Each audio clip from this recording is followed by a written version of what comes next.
Okay, today we're going to talk about 2018, the year in review, a little bit. Just a couple of the highlights from 2018 that relate to Bible prophecy. It was a year that we saw a lot of these things converging. A lot of the signs that we know will be present in the end times. And the world, and I've been using this title slide, or this slide, about a world disrupted, and can we fix this, for a number of years now. And as soon as everything calms down, then I will change it. But we do appear to be going towards this period of time called Daniel's 70th week. I started off the year, the first Sunday, with a thing called the Mideast Explosion.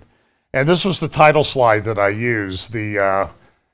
I'm always very proud of my title slides, by the way. This one was quite unique in that it showed the explosion and everything. And, you know, that it was true that this was a week where, a year where the Middle East had a lot of things that happened to it, or happened in it. And this, I think, will continue. This is going to continue. I'll finish up today with a little bit about what's going on in the Middle East. I have a little interview with Brian Schrager again. I talked to him early this morning from Jerusalem, just to get his perspective on some of the things that are going on. So let's look at some of the things that are going on, and I'll also intersperse them with some of the highlights of 2018 as we review these things. Now, this is an interesting story. This is an article. This was in the New York Times. And by the way, folks, sometimes people criticize me for using mainstream media sources. Sometimes they're okay. And a lot of times, though, when I show them to you, I critique them. So don't think that I'm being blinded by the mainstream media or anything like that. I understand where they're coming from. I know their orientation. But there are ways to read this information, just like there are ways to read Arabic newspapers and Turkish newspapers. Once you understand the person's perspective, you can glean facts out of them. Now, sometimes their perspective and their interpretation of those facts is completely skewed and messed up, but there are ways to read all of this information. And so that's what we do, is we look at this stuff to gather facts out of it. Now, this is an interesting thing about Ecuador. Ecuador is a country in South America, as you know. It has a very leftist government. It was replaced not too long ago by an even more left-wing government. They have pretty good resources. They have gas and oil, offshore mainly, that can supply them power and gas and oil. And then they also have the advantage of having mountains and streams so that they can have hydroelectric dams. And from people that I know that live there, they say that they're pretty good. They have pretty much 24/7 power because they have these giant hydroelectric dams. But what happened a number of years ago is that China came in and made a deal with the government and said, hey, we're going to give you money to build this giant dam. Now, the problem with the dam is that they built it. In fact, the prior interior minister, when he found out that they were building a dam there, he said,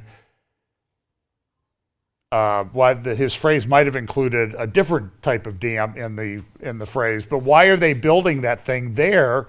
Nobody in their right mind would build a dam there, because it's right in the shadow, literally, of an active volcano that's been erupting and active and spewing ash and smoke for several hundred years.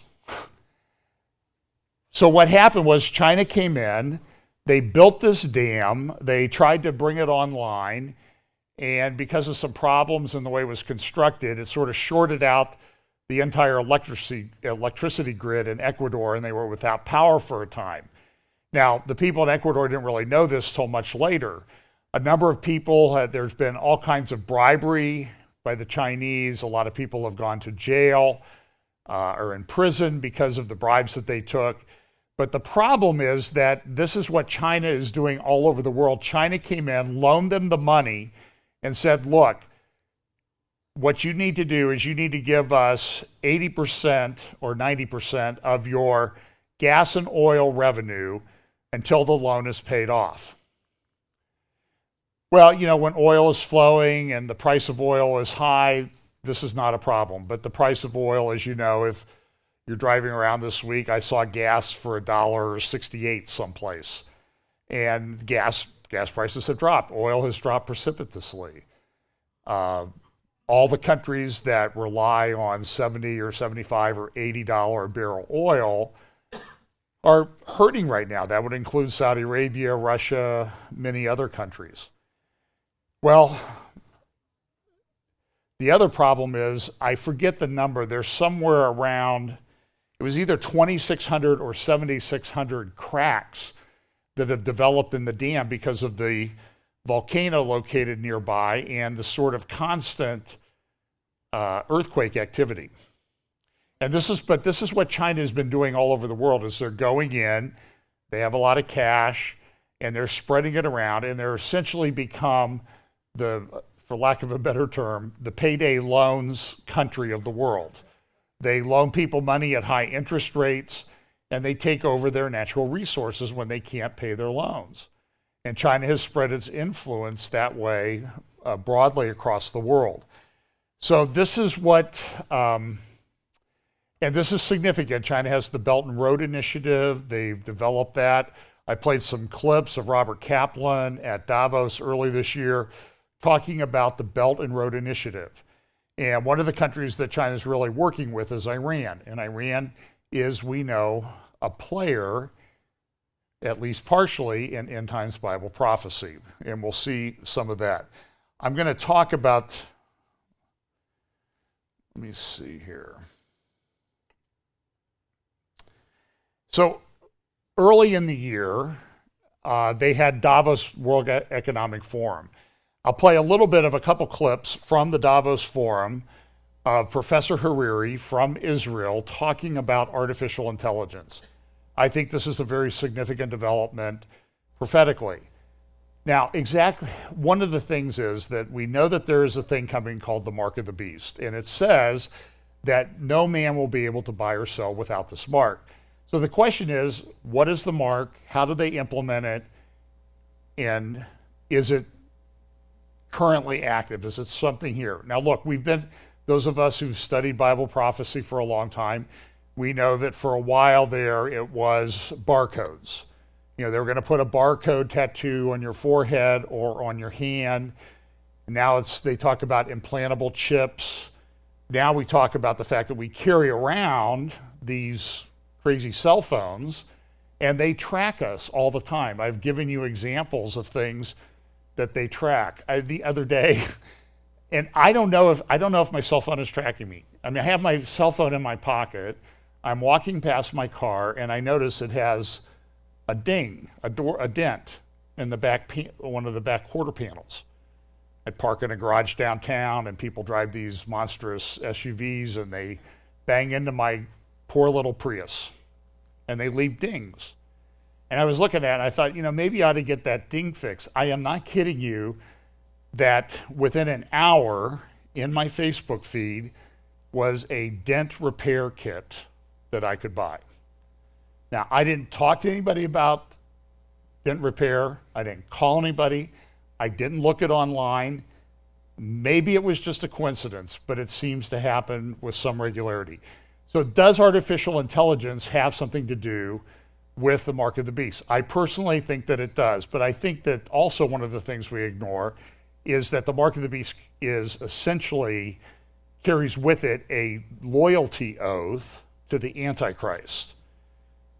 So I don't think that necessarily the things we see right now are the mark of the beast. I think they're the technology being put in place to do it. And people may be overblowing artificial intelligence, but I am telling you that it's more and more pervasive, invasive, more and more is coming. There are plenty of videos out there that you can find that talk to you about the tracking that's done on your cell phone and that type of thing. And it's just there, it's the way we live. And privacy is a bit of an illusion, unless you're going to live in a one of those cages, with all the metal grid around you. It's just the way it is. We also know as Christians that God is kind of keeping track of what we do too. So, and I'm pretty sure that whatever he's doing is much more effective than any artificial intelligence that humans come up with. And remember, it's called artificial intelligence. It's not called artificial wisdom. There's very little wisdom with it. And Dr. Hariri talked about that. He's an historian. He admits to be a gay man. But he was talking about it, and I think some of the things he said were some of the most sobering, shocking, troubling things that I heard all year. Here's a little bit from one of his talks at Davos. We are used to thinking about democracy and dictatorship in ethical or political terms. But actually, these are two different methods to process information. Democracy processes information in a distributed way. It distributes the information and the power to make decisions between many institutions and individuals.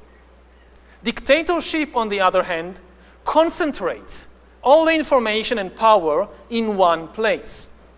Now, given the technological conditions of the 20th century, distributed data processing worked better than centralized data processing, which is one of the main reasons why democracy outperformed dictatorship, and why, for example, the US economy outperformed the Soviet economy. But this is true only under the unique technological conditions of the 20th century.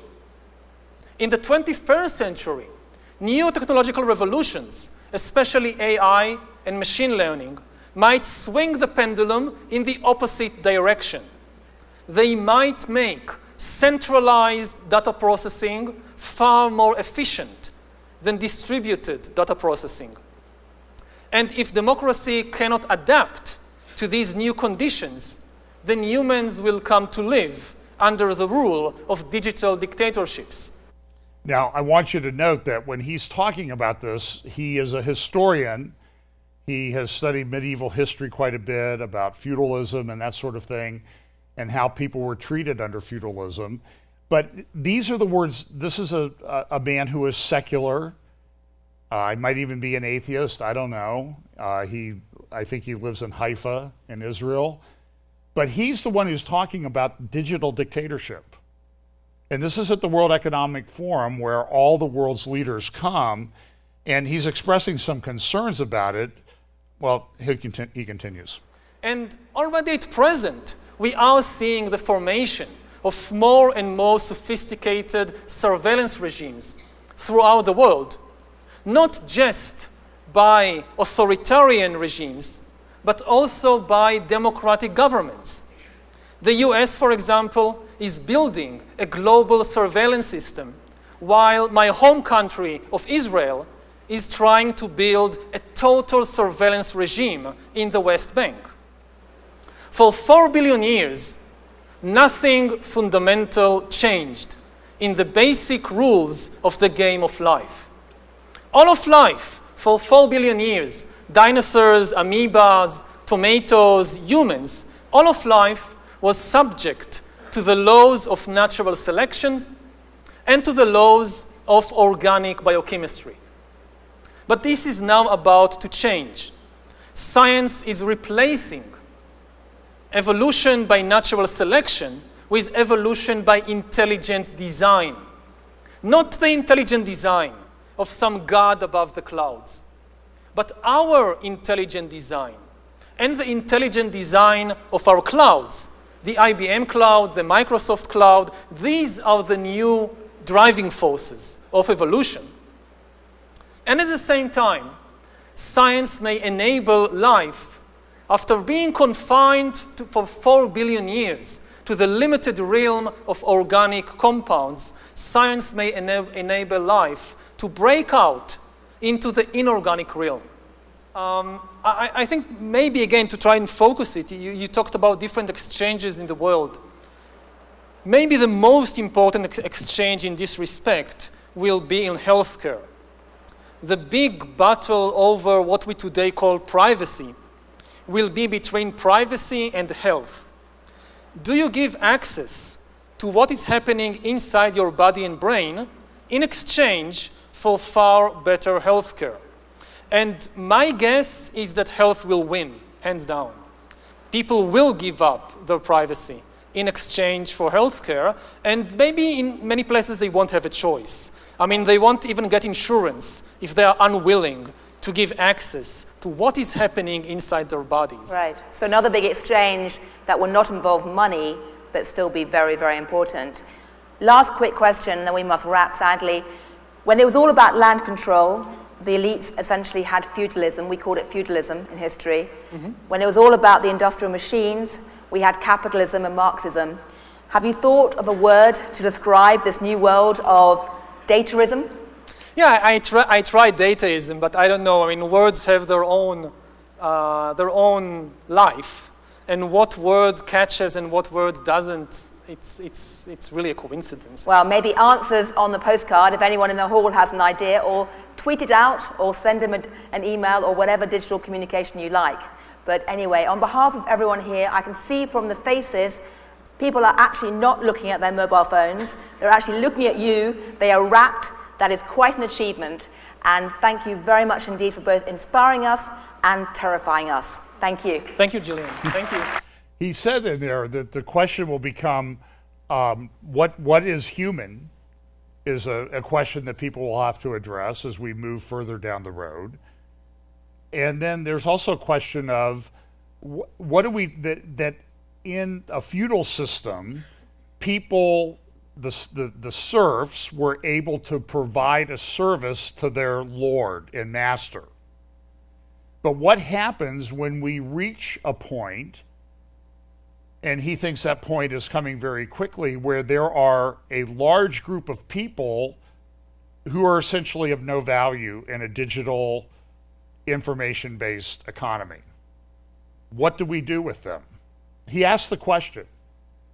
And so, while I don't agree with his orientation, I'm just telling you that when you look at Bible prophecy and you lay what Bible prophecy says on top of what the way the world is and is developing and how quickly it's developing, it certainly seems to be that this is really a warning to people that we really are at that stage.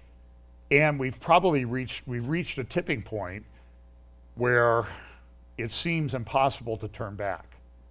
And information in the wrong hands and the control of this in the hands of the wrong people is not a good thing. And China is instituting, they're advocating their social credit score. It's even affecting some people in China already who are not able to travel internally. They're not able to buy a train ticket. They're not able to buy a plane ticket. They're essentially put under house arrest because they may have said some things that are negative about the regime. It's already being instituted. And he talked about Israel. We were in Israel a year ago, and I can tell you that for as much as I love Israel, everywhere you go, you're on camera. Pretty much everywhere. And they do that, and they sell it under the term of security. And they need security there because of some of the terrorist attacks and things that they have. But that's being implemented. China wants to increase the 200 or 300 million cameras that they currently have in place monitoring people to over 900 million in a very short period of time. Cameras are cheap, they're higher definition. We have satellites that have high definition cameras. It's a concerning thing. Here's a little bit more about what Hariri said at Davos in January. What I wasn't sure about is what your view of the future is, whether you think it's a good thing, whether you're, as a scientist, you're quite entranced by its possibilities, or whether you're as scared as maybe some of the other people that have left the room. I just don't know. I mean, I don't think that anybody has any idea how the world would look like in 40 or 50 years, let alone a century. The only thing we are certain is that it's going to be completely different from what it is today. I don't remember who said it, but somebody said that if they tell you about the world in 2050 and it sounds like science fiction, it's probably not true. But if they tell you about the world of 2050 and it doesn't sound like science fiction, it's definitely not true. So this is the best I can do. I mean, it was always very difficult to be in charge of your destiny. What is unique now is that the big danger for people is no longer exploitation, it's irrelevance. I mean, previously in history, if you were on the wrong side of history, if you didn't understand what was happening and you lost the competition, then you ended up as some kind of serf or manual laborer being exploited by the people who understand and have the power.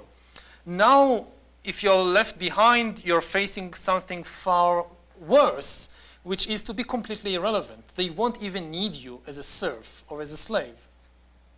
Yeah, which is a worrying thing, and of course before we go. Yeah, a little bit worried about that. Certainly. Now, so here's New York Times front page on the other day, Friday, just 2 days ago. How Facebook controls what the world can say. Now, this is interesting because the New York Times is very left-wing in its orientation, and it's clear that Facebook is left-wing in its orientation. A lot of us have had spent time in what we call Facebook jail because we may say something that the little minions at Facebook don't like, and so they ban us from posting in certain groups or doing certain things for a day, 3 days, a week, a month. I have some friends that seem to always be in and out of jail. You know, they're like Otis on Andy Griffith. You know, they just come and spend the night in jail. But it's troubling. And so here is the New York Times, of all people, worried about what Facebook is doing. Now, that should be a wake-up call. People ought to look at that and say, yeah, what is Facebook doing? Why are we allowing this? And so I think, well, I don't know, the opportunity to put some controls on it in some fashion, I think may be gone. I read an article that Facebook makes profit of $5 billion a quarter. A quarter. Selling your information. And people want to put something on it. Probably the update that may have gotten the most traffic, I guess, or views or something that I did all year was in May of this year, prophecy update. The title was That Jerusalem Thing Again. And of course, what happened then was that, and this is a picture at the Friends of Zion Museum in Jerusalem. Trump is a friend of Zion. And we had the opening on the 70th anniversary of the founding of the State of Israel in 1948. We had the opening of the U.S. Embassy in Jerusalem. And I'm going to try to fast forward to a little bit into the clips, just a couple things that were said at that opening. Heavenly.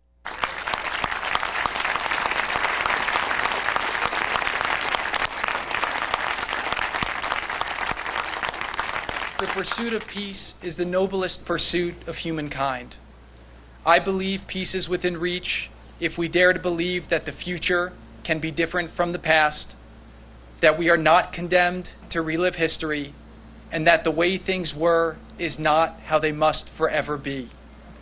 It will not be an easy road, and it will be filled with difficult moments and tough decisions, but if we dream big, if we lead with courage, we can change the trajectory for millions from hopeless to boundless. History. President Trump, by recognizing history, you have made history. And I'll tell you that I spent the first 3 years of my life in this neighborhood and in Geddy Street in Talpiot, which is not very far away. There were a few charming houses here, many open fields. I remember ambling in these fields with my brother Yoni He was 6, I was 3. He held my hand very tight. We'd walk to this wondrous house of Professor Joseph Klausner, the renowned Jewish historian, who was my father's teacher. I used to peer through the slats of the wooden synagogue where he and the great Israeli writer Shai Agnon used to pray on Shabbat. And David, I would approach this place right here, but only so far, because my mother told me, you can't go any further. This was near the border. It was exposed to sniper fire. That was then. This is now. Today, the embassy of the most powerful nation on earth, our greatest ally, the United States of America, today its embassy opened here.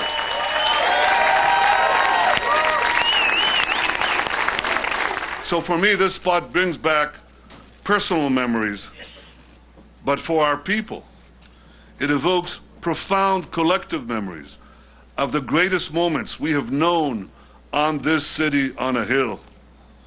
In Jerusalem, Abram passed the greatest test of faith and the right to be the father of our nation.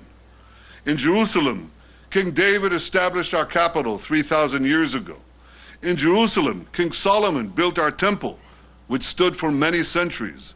In Jerusalem, Jewish exiles from Babylon rebuilt the temple, which stood for many more centuries. In Jerusalem, the Maccabees rededicated that temple and restored Jewish sovereignty in this land. And it was here in Jerusalem, some 2,000 years later, that the soldiers of Israel spoke 3 immortal words: Har Habayit Be'adenu, the Temple Mount is in our hands. Words that lifted the spirit of the entire nation. We are in Jerusalem and we are here to stay. We gather here today to celebrate another historic day in the life of this city, which I know will take its place alongside other momentous decisions in the history of our people. Over a century ago, the Balfour Declaration recognized the right of the Jewish people to a national home in this land. And exactly 70 years ago today, President Truman became the first world leader to recognize the newborn Jewish state. Last December, President Trump became the first world leader to recognize Jerusalem as our capital. And today, the United States of America is opening its embassy right here in Jerusalem. Thank you, President Trump, for Well, that led to these meetings. There You is can no turn the difference sound down between on the this. cruelty inflicted against the Jews. That led to a lot of consternation in the Muslim world. They had a meeting in Istanbul at which a lot of the Muslim leaders were there. You can see them in the photographs and the videos. Rouhani, you had the King of Jordan, King Abdullah. Erdogan was talking about the fact that this is a tragedy. This is a catastrophe, that the United States had recognized the Jerusalem as the capital of Israel. Rouhani said nations need to cut economic ties with Israel and the U.S.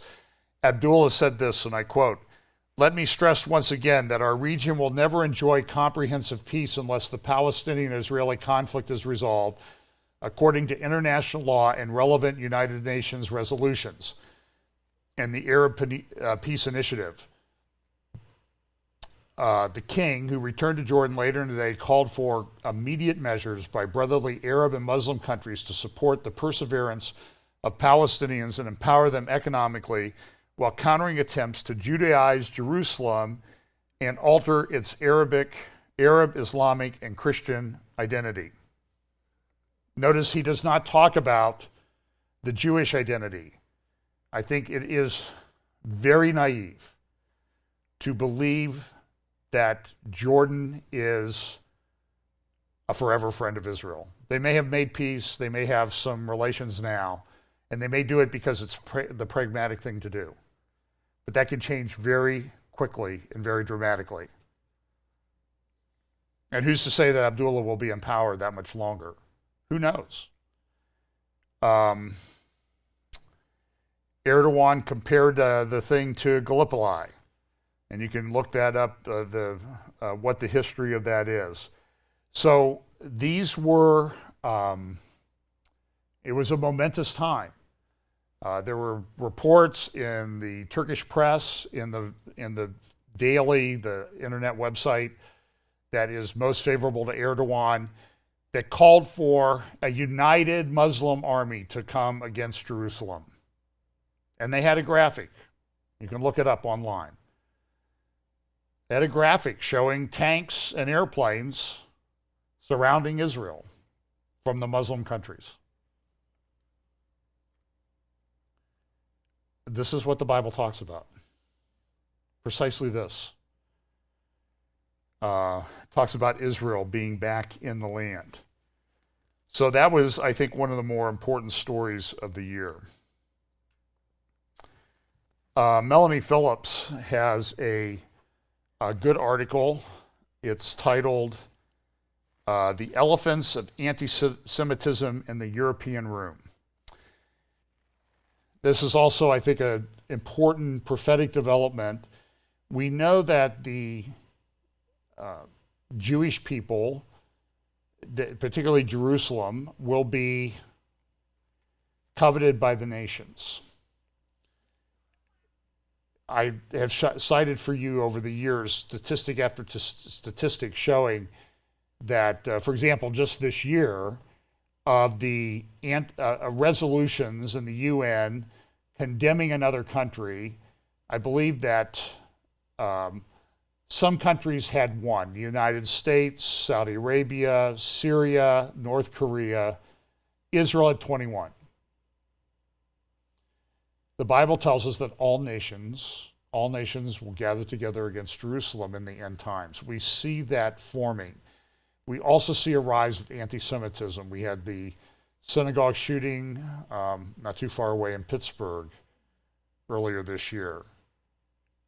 There are studies that are done. In fact, this is the study, Experiences and Perceptions of Anti-Semitism, a survey that was done about discrimination and hate crime against Jews in the European Union. And the statistics show that anti-Semitism is increasing. Let me just read a little bit from Melanie's article. The report also exposes a pair of elephants in the European room, for it reveals that Muslim extremists form the largest group identified as perpetrating anti-Semitic attacks, followed closely by left-wing Jew baiting. According to respondents who experienced some form of anti-Semitic harassment in the past 5 years, 30% of the perpetrators were Muslim extremists, 21% were people from the left, and only 13% represented a right-wing viewpoint. Quite what Muslim extremist means in this context, or how these victims knew their views were extreme, is far from clear.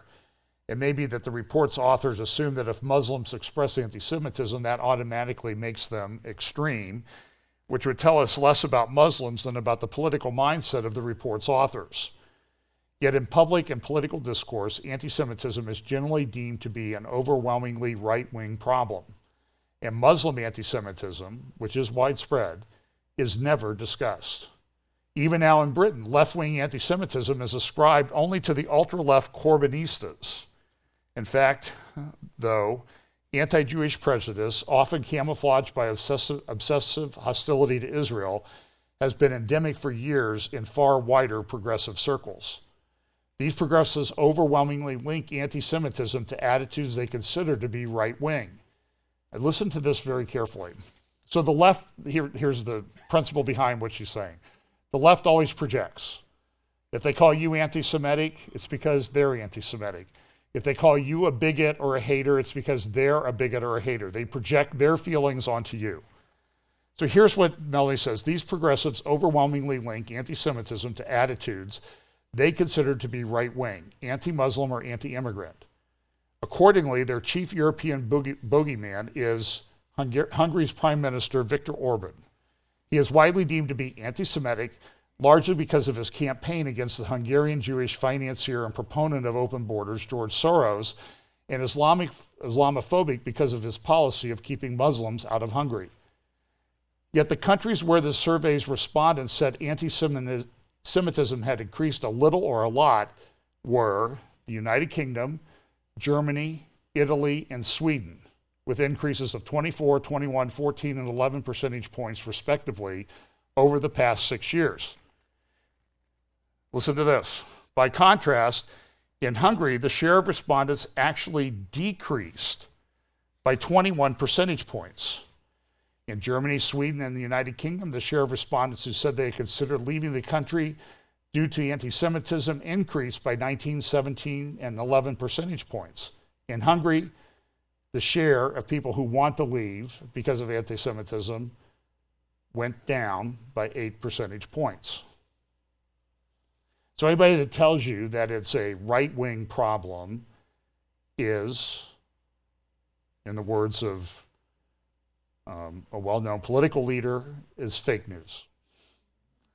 Because that's not the way they do. So you might want to look up that article. Now this leads to another thing. This is an article, this week on Christmas Day, in the New York Times, saying, in this Arab nation, Jesus isn't only for the Christians. So what's the purpose of an article like this? Well, the purpose of the article is like, listen, Christians worship Jesus, Muslims believe in Jesus, what's the problem? It's all the same Jesus, right? No, the Jesus of Islam is very different. But the people at the New York Times don't know that. Why? Because they don't know the Jesus, the real Jesus of the Bible. That's pretty clear. And so this interfaith dialogue, in fact, this is an article, paper by Bill Johnson and James Simpson that the Center for Security Policy published a couple months ago, Michigan Faith Communities in the Crosshairs. They talk about the fact that these people are pushing interfaith dialogue. And an institute that they refer to, I don't remember the name of the institute right off the top of my head. The institute goes on to say that interfaith dialogue forms a major role in the study of religion and peace building. You see what they're trying to do? They're trying to do peace building. The emphasis on obtaining peace through dialogue, of course, implies a meeting of minds on the very different beliefs about God and salvation. The fact that this effort was born of those with globalist peace perspectives should put up red flags. The objective of most religions is conversion, not peace, whatever peace means in this particular context. Furthermore, in practice, interfaith dialogue has become a vehicle for Muslims who preach and practice an ideology of uncompromising domination and subjugation to draw Christians, sometimes well-meaning, sometimes with ulterior motives, into acceptance of Islam, without any corresponding acceptance of Christianity. Interfaith dialogue is often referred to as building bridges, and some programs are specifically so named.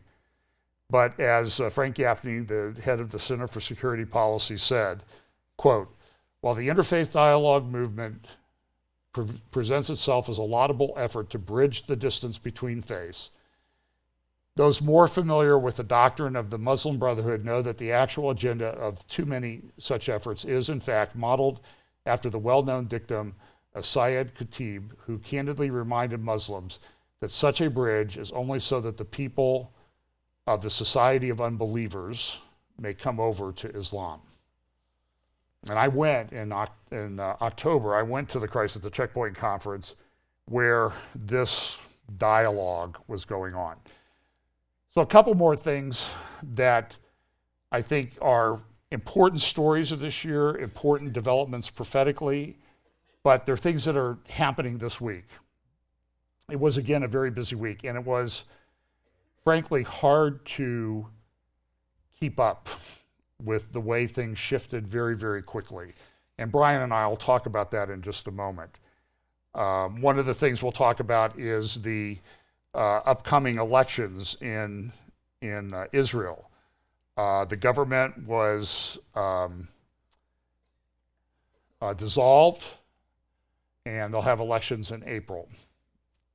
And immediately there are new parties forming. Danny Gantz, a former head of the IDF, and Yalan have formed a party. Gantz is pretty left-wing. Justice Minister Shaked and Naftali Bennett, the education minister, have left, at least temporarily, the Jewish Home Party to form one of their another party. And Jewish politics is best described as a mess. I'll talk a little bit more with Brian about that in a moment. But this is an important development too. Russia this week successfully tested a hypersonic weapon. Now, one of the reports was that it travels 27 times the speed of sound. I'm not sure that that's correct.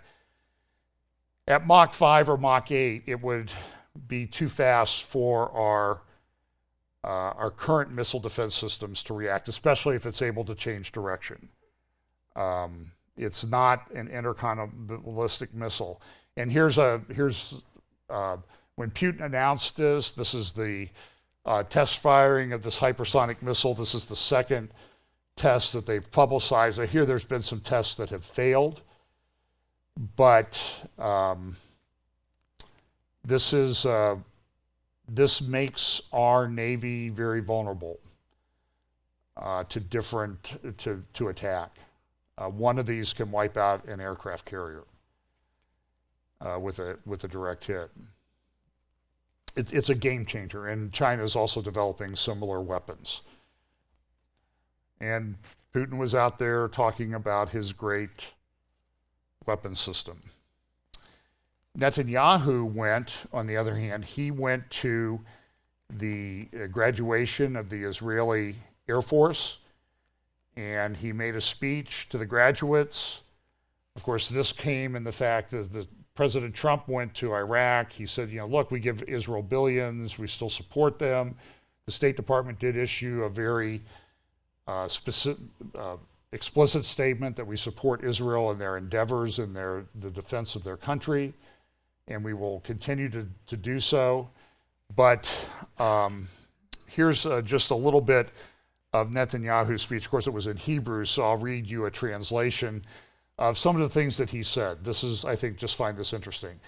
Several days ago, I visited Israel Aerospace Industries. They are developing special capabilities that no other country in the Middle East has, and I tell you that some of them no other country in the world has. This includes weapon systems, defense systems, and offensive missiles that can reach any target anywhere. In the history of the Middle East, there has never been aerial activity such as this. Aircraft ascend and descend, take off and land, and reach arenas both near and far, very far. Course graduates who have one mission: defend the homeland and be victorious in war. Defending the homeland starts with eradicating major hostile threats. We are not prepared to accept the Iranian military entrenchment in Syria, which is directed against us. We will act against it vigorously and continuously, including during the current period. I have said that we will not be deterred from doing what is necessary. Therefore, we are called upon and we act. President Trump's decision to withdraw the American soldiers from Syria will not change our policy. In connection with that policy, there was an attack on an Iranian weapons storehouse on the outskirts on the west side of Damascus, done by Israel. At least it came out that it was Israel. Of course, there were a lot of other allegations that were made. And it's very difficult to sort out truth from propaganda. If you remember when the Syrians accidentally shot down a Russian plane, the Russians came out with this very elaborate digital recreation of what happened. And what they accused Israel of was cloaking, sort of as the plane is coming in, the Israeli jets are sort of hiding behind that, so that the missile defense system would have to shoot down the plane to get at the Israeli jet aircraft that were conducting a bombing run. That's exactly what they made this very elaborate, and I would expect that they'll come up with this elaborate digital recreation of what happened in this attack on Damascus, because what they've come out and said, and they got a lot of people believe what they said. I personally don't think that a jet aircraft that's trying to attack something is going to slow down to go a couple hundred, 240 miles an hour like a plane that's coming in for a landing rather than 500 or 600 miles an hour. They want to get in and get out of there before people have time to shoot at them. But what they're claiming now with regard to this particular attack is, oh, there were passenger jets that were landing at Beirut and Damascus, and the Israeli jets were cloaked behind them to protect them.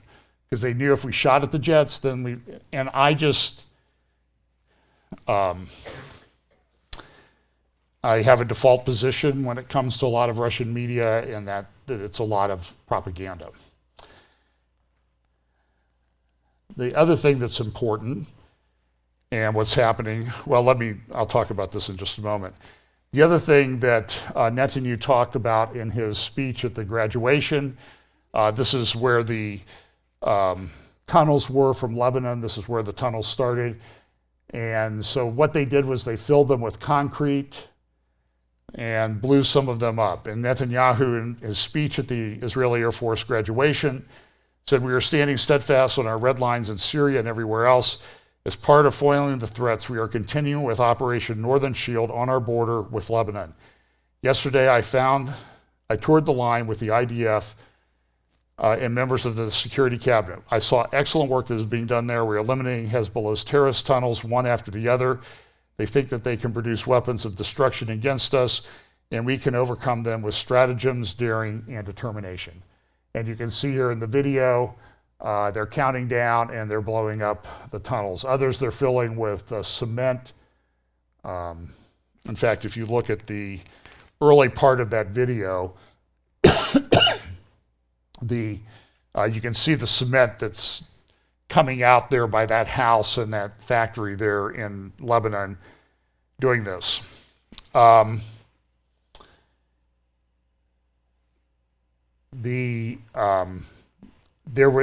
With regard to Trump's decision to withdraw from Syria, there's, if you think people have different opinions about eschatology and how things are going to work out, everybody has an opinion about whether Trump was doing the right thing, the wrong thing, sort of the right thing, and mostly the wrong thing, and just endless numbers of opinions. Defense One, this analyst wrote, ISIS is not defeated. Pulling U.S. troops from Syria would jeopardize everything. She said that if Trump quits now, there are 4 winners: ISIS, Assad, Russia, and Iran. This is Gail Zimak Lemon of the Council on Foreign Relations writing in Defense One. Foreign Policy also had an article, Trump's stunning about-face on Syria. They were shocked by it. And there's a lot of question about what exactly is going on. Is it good? Is it bad? I think the jury's still out on it. There's a lot of legitimate concern about the Kurds and what's happening with the Kurds there. It appears from all reports that I've read that Trump had a conversation with Erdogan. Erdogan said, well, we'll go in there and we'll take care of cleaning up ISIS. And Trump, the reports are, I'm just giving you what the reports are, and some of these come from Israeli sources, that Trump came in and said, okay, you take care of it. Well, the Kurds are at risk, at least part of the Kurds. There are Kurds in Iraq, Kurds in Syria, Kurds in Iran. And so this area, this orange area here, this black squiggly line, that's the Euphrates River. This area of Syria, in the orange there, this is the area that's been under control of the Kurds. Raqqa, which was the capital of the Islamic State, is there. Dar el-Zor, that's an oil-rich area. But really one of the reasons why this area is important to Syria is because it's effectively the main breadbasket of Syria. In fact, if you look at a map of annual rainfall, I love the internet, and it shows the greener the areas, the more rainfall that they get.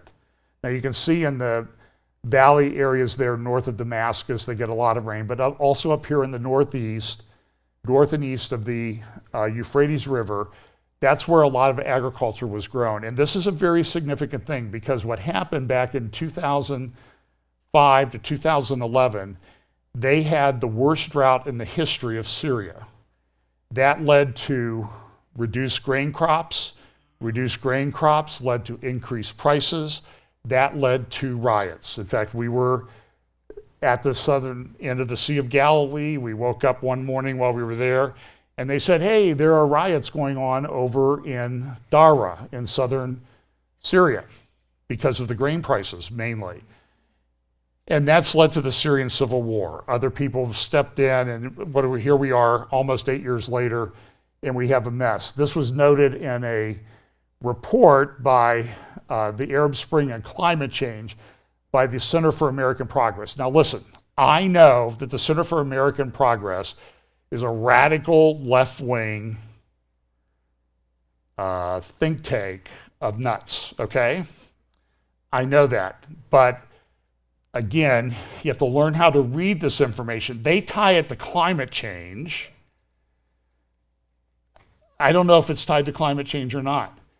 The fact of the matter is there was a drought. That's what they're reporting on in this report that was published in 2014. So this is what led to the Syrian civil war.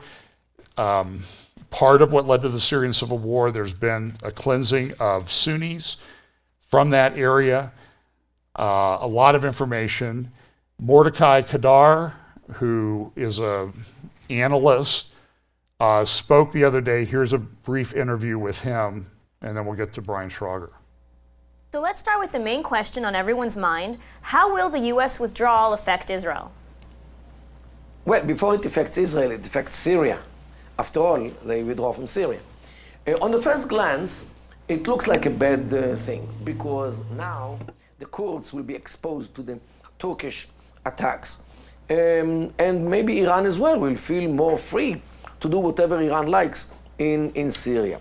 But in a second thought, you can see the good sides of this withdrawal, because if Turkey comes into Syria in order to take care of the Kurds, on the same way, they will take care of the Iranians as well.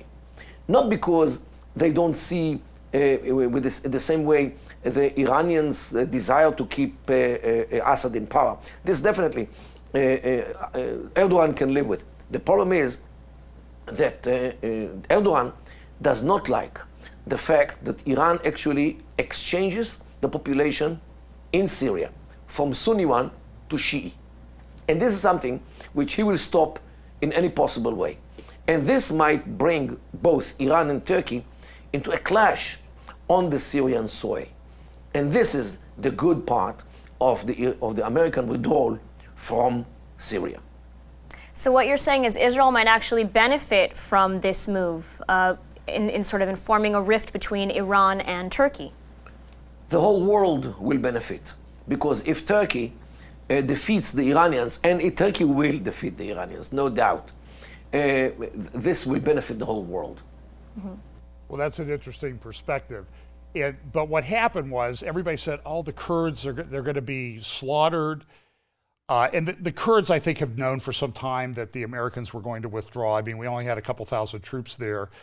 So the Kurds need to survive. They're not going to survive on their own. The Iranians don't like them. The Syrians don't like them. So they had to make a deal. And so they made a deal with and the other thing that was happening was Turkey said, hey, we're going in there. We're taking over this area.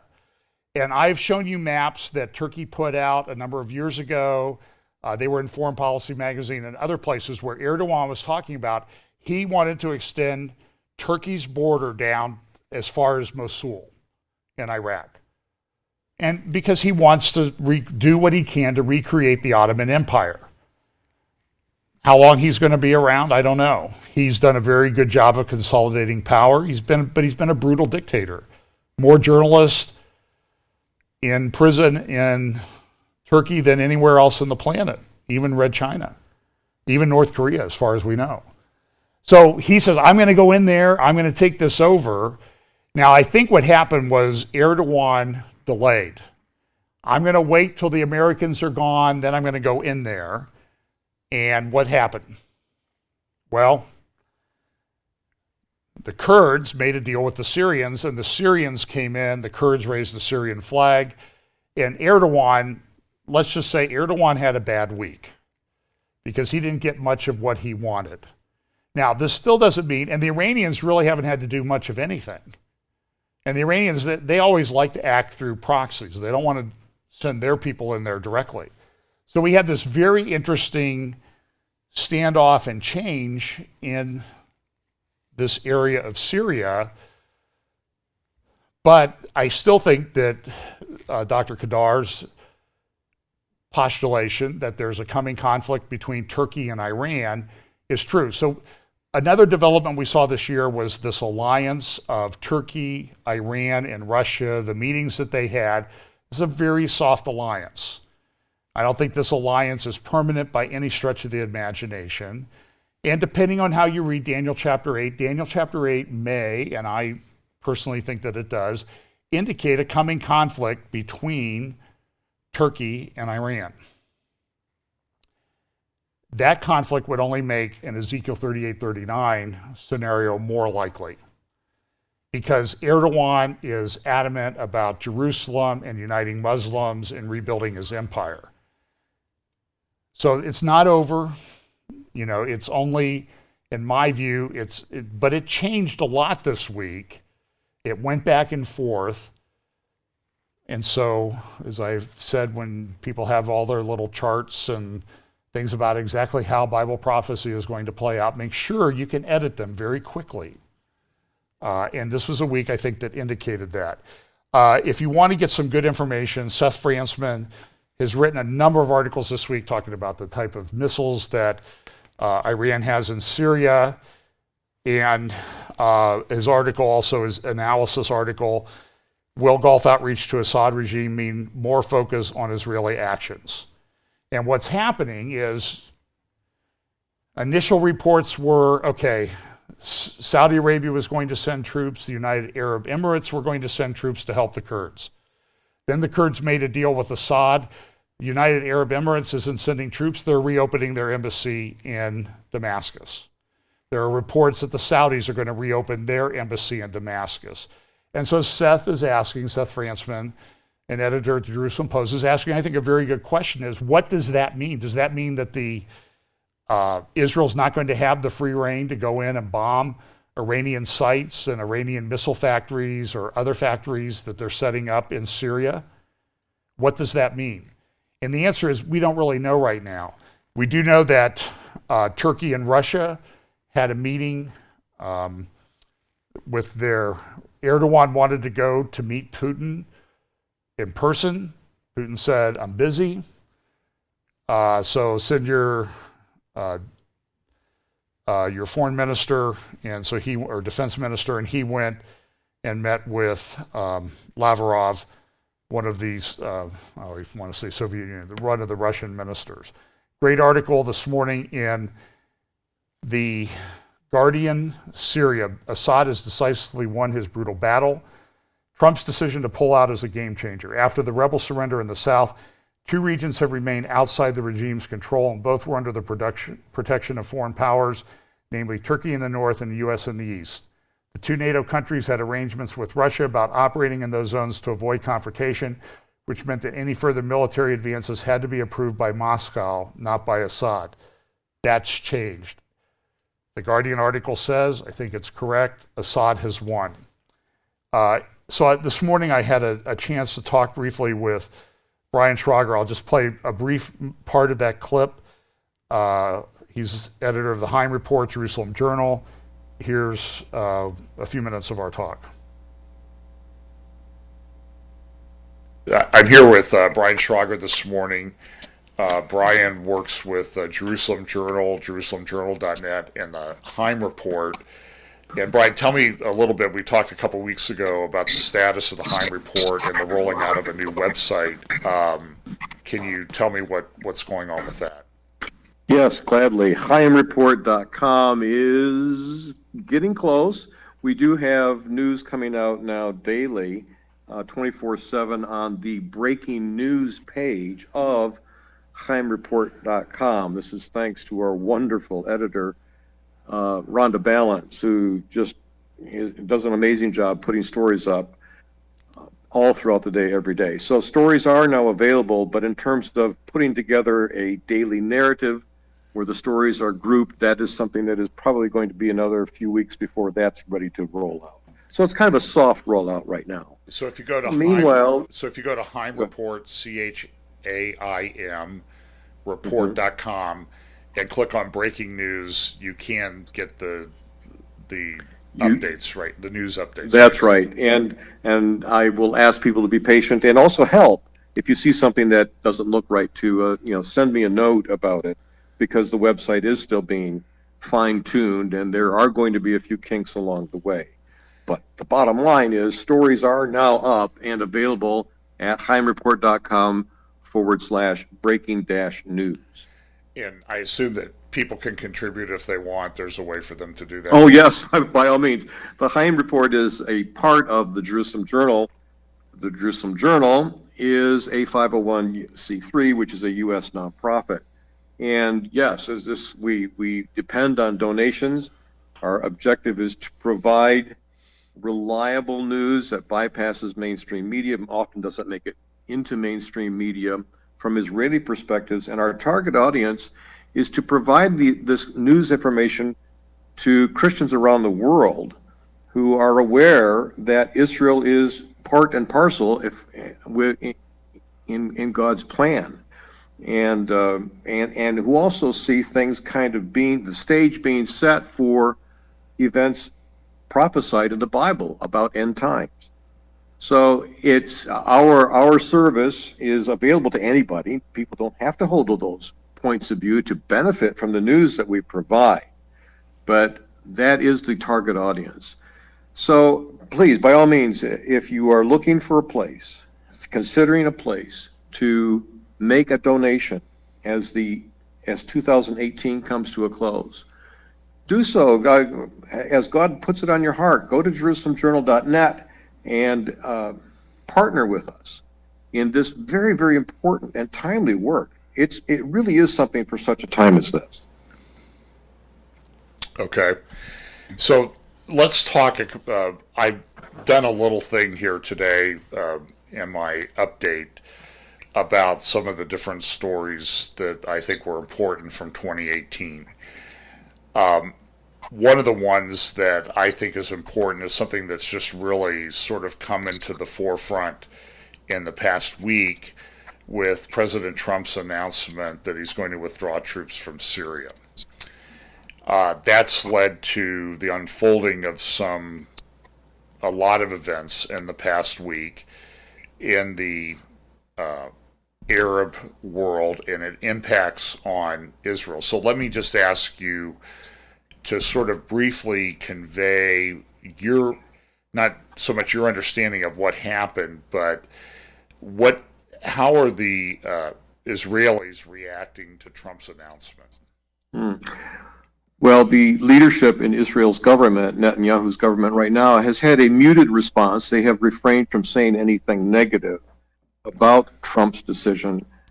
But behind the scenes, what's actually taking place is a great deal of concern. The U.S. withdrawal has come very abruptly without consultation with affected parties like the Kurds or even Israel. It was just announced. And it has left Israel realizing it has to scramble to adjust to the change. So while Trump is very highly regarded here, there is concern that this policy change presents a significant challenge to the security of the Jewish state. Now, Trump has come out, though, and said, when he was in Iraq the other day, he said, well, we give them money, we'll continue to support them. I know the State Department issued a specific statement that we will continue to support Israel in its endeavors and things that it feels is necessary to protect the state of Israel. But what's happened in Syria over the last 48 hours is a bit confusing to people. I think when Trump announced his withdrawal, he was doing this in consultation with President Erdogan of Turkey. Yeah. There's a lot of reports, and I think even Netanyahu has come out and said that there was a conversation between Erdogan and Trump reached a decision, well, okay, we're done there. We're going to withdraw. ISIS is defeated. To the extent that ISIS is still around, the suggestion was that Turkey can take care of it, which seems to be a little bit perspective there as to what's happening. Well, on the one hand, I don't think there's any question but that Trump is going to continue to support Israel. The money's support's coming in, military support. The U.S. is not entirely leaving the U.S., of course. They have forces in Iraq, and it would not surprise me at all if there are not going to be a number of special forces operations that covertly go into Syria. Syria, I think everybody has a covert operation in Syria nowadays, and the U.S. is likely to continue that. It just no longer has the official presence there. And so what that does is it opens up the public platform of Syria to these big moves, and we're seeing very rapid shifts taking place right now. There are reports that when Trump spoke with Erdogan, he said something to the effect, well, Syria is all yours, which sounded very crazy. And now we're hearing that an envoy was going to go to Ankara, and the envoy never showed up. And so Turkey's left holding the bag.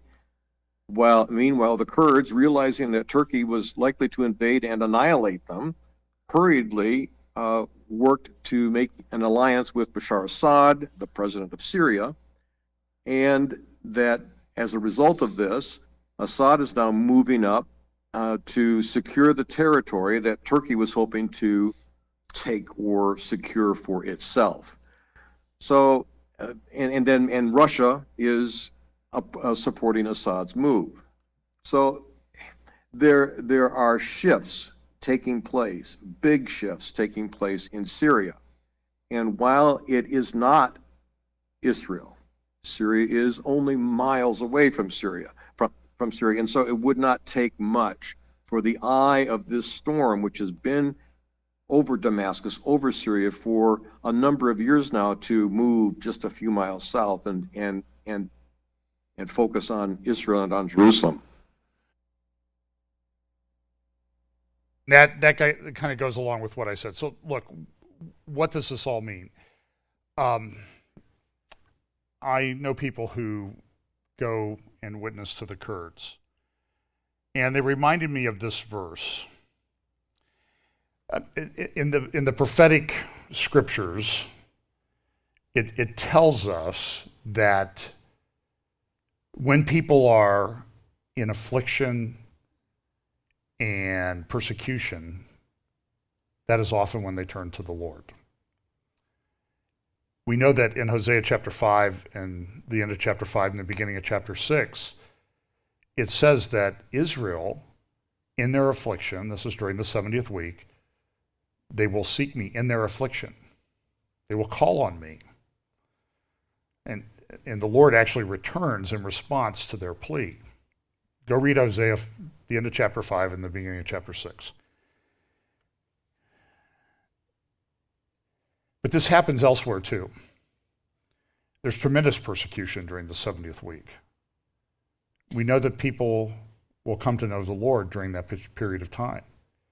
That will also happen in places like Egypt and Assyria, which is where Assyria is where the Kurdish people live now. That is where Assyria was. In fact, there's a major exhibit at the British Museum that we saw about, and I can't remember the name of the king. It was one of the kings of Assyria at the time of the biblical prophets, after Sennacherib. And it says, it's titled King such and such, I am, and then the name, it begins with an A, King of the world. We know that the Antichrist is described as the Assyrian in at least one passage. But there's also a promise of great blessing to the people of not only Assyria, but Egypt. It says this in Isaiah chapter 19. And the Lord shall be known to Egypt, and the Egyptians shall know the Lord in that day, and shall do sacrifice and oblation. Yea, they shall vow a vow unto the Lord and perform it. And the Lord shall smite Egypt, he shall smite and heal it, and they shall return even to the Lord, and he shall be entreated of them, and shall heal them. In that day shall there be a highway out of Egypt to Assyria, and the Assyrian shall come into Egypt, and the Egyptian into Assyria, and the Egyptians shall serve with the Assyrians. Verse 24, Isaiah 19. In that day shall Israel be the third with Egypt and with Assyria, even a blessing in the midst of the land, whom the Lord of hosts shall bless, saying, Blessed be Egypt, my people, and Assyria, the work of my hands, and Israel, mine inheritance. What we're seeing, I think, are the beginnings of that ultimate that prophecy being fulfilled. Not fulfilled yet. Not saying it is. What I'm saying is, in our world today, we see these things happening that have a blessing down the road. And the region where part of this occurs is all over the news today. One more thing, and then we're done. Daniel Pipes has a great article. It was in the Washington Post the other day. And I don't always agree with Dr. Pipes, but he has an interesting article, Tectonic Shifts in Attitudes Towards Israel. Although Arab and Muslim enmity has fractured, the global left's hostility to Israel is growing. And he notes, and I think correctly, that there really hasn't been a major Arab-Israeli war for 45 years, since 1973. Now, can that change? Certainly the attitude is there, in my opinion. In fact, I can show you a picture of the Jordanian Minister of Culture, or an Assistant Minister of Culture, stepping on an Israeli flag going into a building in Amman, Jordan. They do that for a reason. Now, one of the important ministers in Jordan, he went in the side door so he wouldn't be photographed doing that. But mind you, you walk over the Israeli flag, and that's very symbolic in the Middle East, putting the bottom of your shoe on something. So Pipes has this article. He says this: attitudes towards the Jewish state follow an almost linear progression of growing negativity as one goes from right to left. And he says on the left, you're seeing this increased anti-Semitism. MBS, the Crown Prince of Saudi Arabia versus Jeremy Corbyn, symbolizes these two tectonic shifts as does Israel now enjoying better relations with Egypt than with Sweden. By the way, in Sweden this week, I don't know if you saw the news a little over a week ago, 2 Swedish ladies were on a hike in Morocco. They were taken by Islamists. They were beheaded. There was a video put up. One of the Islamists, this is how sick these people are, took the cell phone video and sent it to her parents with her cell phone. The Swedish press has said, well, yeah, somebody attacked them and they died of neck wounds. They were beheaded. You can find the video if you're so inclined. And now the Swedish government has said, if you share that video, you're subject to be in prison for 4 years for inciting hatred. That's how sick the left is. And I mean sick, vile, sick, evil. By the way, I forgot to mention the transgender thing. That was also an important development this year. But so anyway, back to Daniel Pipes. Let's see. Israel now enjoying better relations with Egypt than with Sweden. The president of Chad turns up in Israel, but a singer from New Zealand does not. Israel's athletes compete in the United Arab Emirates but get banned in Spain. Muslims show increasing indifference to the breakdown in Palestinian-Israeli diplomacy, but leftists express growing anger over it. The last point has great importance. The rage against Israel is not about Ashkenazi-Sephardi relations, tensions on the Temple Mount, a possible attack on Iran's nuclear infrastructure, Israel's own nuclear weapons. Rather, it is almost exclusively concerns the status of some 3 million Palestinians in the West Bank and Gaza. Thanks to a mix of Palestinian public relations expertise and continued anti-Semitism, the welfare of the small, powerless, fanatical population has transmorgified into the premier global issue of human rights, getting endlessly more attention than, say, Ethiopia, and motivates nearly all denunciations of Israel.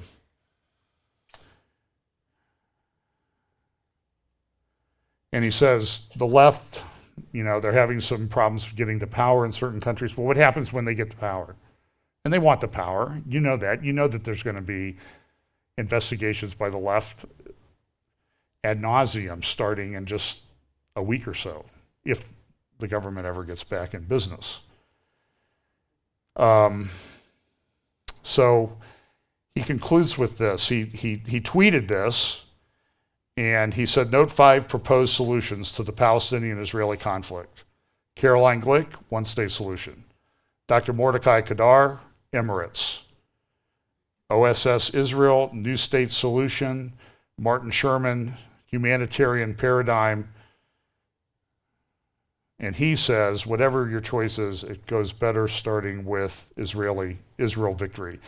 Here's what he concludes in his article. That does not mean touting yet another peace plan doomed to crash on the hard rock of Palestinian intransigence. It does mean, whatever one's favorite plan might be, the need to end Palestinian aggression toward Israel, no more suicide attacks, kite bombings, and rockets. Only this will soothe leftist rage. Only an Israeli victory and defeat will achieve this. In other words, getting the Palestinians to cry uncle is an urgent priority for Israel and its supporters. And then another big news this year was the continual push for peace in the Middle East and the Palestinian issue. How does it come out? I suggest you go home and read Obadiah this afternoon, because I think that is a prophecy yet to happen, at least the last part of Obadiah, and I think it involves the Palestinian people. So that's the world we live in. A lot of things happened in 2018. I'm not a prophet, but I expect a lot of things to happen in 2019. Let's pray. Father, thank you so much for the word. Thank you for the gift of your Son, Jesus Christ, the perfect sacrifice, the perfect, complete sacrifice, the perfect, complete sacrifice for all humans for all time. And thank you for that gift of salvation that we can access by faith, by your grace, through faith in the finished work of Jesus Christ on the cross and his resurrection and the fact that he is coming again. Bless us this week. In Jesus' name, amen.